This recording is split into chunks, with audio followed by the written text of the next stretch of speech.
What is your take on the saying that leaders are readers are leaders, and a reader today is a leader tomorrow? And what was quoted, credited to the great Napoleon Bonaparte, who said that, "Show me a family that reads, and I will show you a family that controls the world." What's your take on that? Yeah, of course, definitely.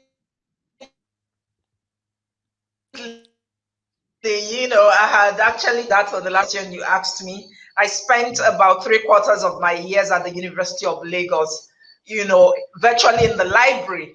I read across boards.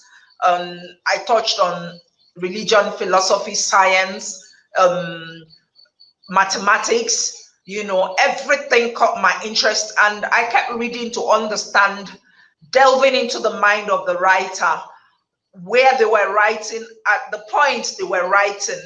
I began to forge in my imagination that we actually had a very, very interesting and broad world.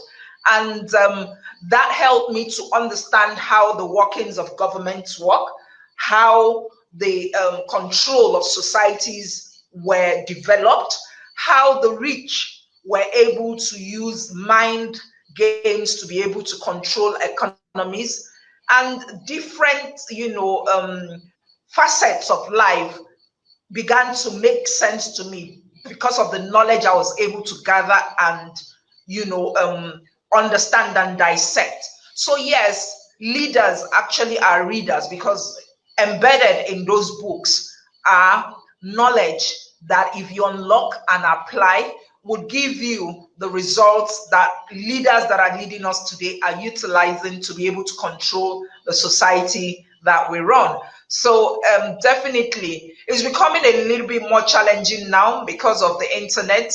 I don't quite read as much as I used to, because I mean, every at the tip of my fingers on the internet, I'm getting data that is so fast that I can access. So sitting down now, it has to do back with your discipline to be able to say, okay, I'm going to put the internet aside for 2, 3 days. I want to finish this book, imbibe it, meditate on it, understand the knowledge in it, and see where I can apply it to my daily life and my business, and actually see the results I'll get with it.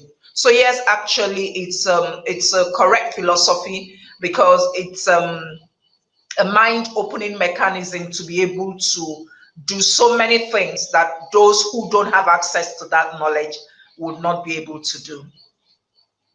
Oh, that is great, and one of the things that comes clear with your position on this is the fact that if we really want to get it, then we need to open our minds first, and books help us Exactly.